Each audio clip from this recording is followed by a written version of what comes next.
Hi, I'm going to talk to you about all of the different types of food service establishments. This video is made so that my students can really begin to understand restaurant concepts and hopefully one day maybe move into the world of developing their own. So, there are three main types of food service businesses: commercial, institutional, and then food service already within a consumer business. So, when we're talking about a commercial, we're looking at breaking it down into quick service or full service. So, quick service, all of my students should have knowledge of. And so, this could be a fast food restaurant. Fast food restaurants would be like McDonald's, something that you could potentially drive through or walk into. These may also be things like a deli where you order at a counter, where you have counter service and you go up and order and then they prepare your food. It may take a little longer than it does at McDonald's or a fast food restaurant, but it is still a quick service. There are also cafeterias or a buffet. There is a carry out, so you could call in ahead, place your order. Food trucks would be considered a quick service or even walk up windows. We now also offer a lot of delivery services, and so you can get a delivery service such as a DoorDash, and they actually will bring it to you. And you can now order from quick service or full service. So when we are talking about a full service commercial dining establishment, these could be a corporate or a chain type of restaurant. Applebee's, O'Charlie's is one of those Fridays.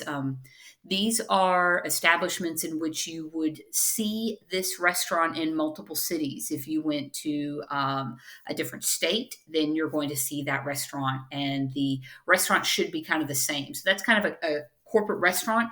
Some of those can be franchised out, like McDonald's can be franchised out. So they may have different owners. So there is a core parent company, but an individual can buy into that name and then serve those food in that menu, but still have a stake in that particular business. For a full service, you would go and sit down, and someone would actually bring your food items to you. And you would place an order and you would have a server. So there is a full service. And this can be casual all the way up to fine dining. Here in our city, we have a lot of locally owned, really nice full service dining establishment. I gave the example of Dudley's downtown. There is also Carson's is available downtown, Portofino's. These are locally owned. Locally owned would mean that they have an owner. The owner controls everything, and you would not go into multiple cities unless they have kind of opened or spread out. So most of your locally owned establishments, you only have a couple. You don't generally have them spread throughout multiple states. They can grow that big, but generally speaking, they stay small. Within full service or within quick service, you can also have ethnic, which means that they would serve food items from all around the world or different countries. You may even also have like a fusion cuisine, which means that they maybe have fused various cultures of food items together. And again, you could have those in quick or full service. You could also have different themes, like kid focus, like Gaddy Town here in our town. You can also have catering. So, catering, you have a choice between on premise or off premise. On premise means that you and your guests would come to that establishment to be served. Off premise would mean that that company would cater at the place in which you determine. So, this could be a company office or a park or a private home. On premise is usually offered through banquet halls, clubs, hotels, or within restaurants. Hotel and club here in our town, we have Marriott, Hilton, Big Blue Martini. These are examples. So these are hotels in which offer a food service establishment, and you can go and dine. Typically for guests of the hotel or the club, but you can also find that you could walk in and eat there. So, institutional is something that often gets overlooked. So, when we're talking about institutional in terms of food service, we are talking about An institutional sized business in which also offers food. So for schools, these could be childcare centers, colleges, public schools, summer camps, technical schools, universities. These cater both to faculty and to students.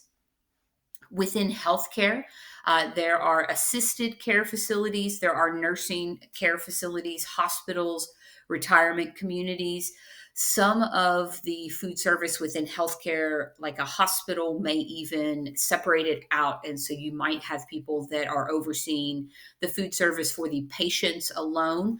And then there are also large food courts and dining establishments for visitors, because visitors of of a hospital, sometimes they often stay for several days and they need food as well. I actually know some people that have worked within restaurants as chefs that have moved up to oversee sometimes even the food service within hospitals. It's been a really good and viable job. So within positions and chef and culinary degrees, people don't necessarily think that people with culinary degrees would go into that particular area, but it's very big and it's very lucrative. Country clubs is also a huge place in which someone with a culinary degree can get a really good and viable job and position. And unlike restaurants, some of these jobs have a tendency to be even more 9 to 5 and to be more, a little bit more flexible for schedules. So you might also have business and industry. So certain businesses, factory, military, or prisons, they also offer food service. And again, they may offer different sects of food service depending on like sectors. So you may have like people within the prison versus people that work within the prison, military as well, factories. I know here in our town, like the Valvoline factory, they actually have like a whole big, huge dining establishment because that factory is so big to feed all of the workers. So sometimes they buy their lunch and sometimes it's provided depending on the type of business.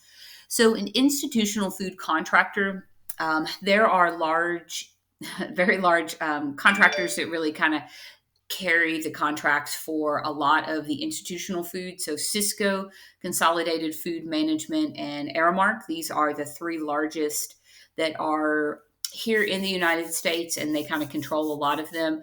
I know with my students, a lot of my students talk a lot about the food that's served.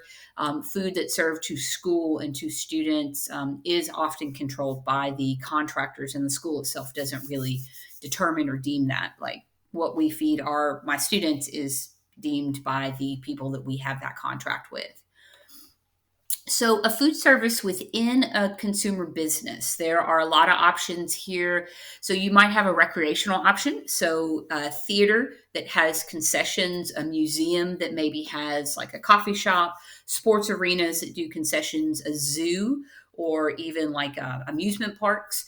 The food service within these is generally its own contract. So a lot of time the owner of the theater, they have opened it up and these people come and they run a business inside of a business. You can also have retail. So you can have bookstores, convenience stores, gas stations, grocery stores, retail stores, shopping malls, truck stops. Sometimes the main business is kind of overseeing that, and then sometimes they hire that out. And so that just kind of are just some good options as far as the type of food service that a lot of people overlook or don't even really think about. When it comes to transportation, most of your transportation also has some kind of food service. So there is food on the airplane. There is also food in the airport. And if you've ever been to an airport, you can see that there definitely are a variety of restaurants. And again, so the airport doesn't necessarily control the food that is served there in that restaurant, but they have hired or leased out that space to that individual restaurant. Dining cars on long distance trains, food service on cruise ships, restaurants in the airport or at the railroad stations. So, transportation, again, food service within an existing business there. So, when it comes to all of these types of establishments, you kind of one of the first things when you're developing a restaurant is the concept. So, what does the whole idea of the restaurant or the restaurant chain. And when you think back to all of those different types of food service establishments that we just covered, some of them have a concept and some of them don't. And so it could be something simple or it could be something broad, and everything might go along with that big fun concept or not. So a concept is, what's your theme and who's your target market? Who are you going after? What is the location and the decor, the ambience? What style of service? Are you quick service or are you full service? Are you casual or are you fine dining? Who's your clientele when it comes to that? So when it comes to the types of establishments, you may want to think about the concepts involved with that. Kind of build the whole your whole idea around that. I'll end it here, and I'll actually do a whole separate kind of concept video, so that way we kind of break it up just a little bit.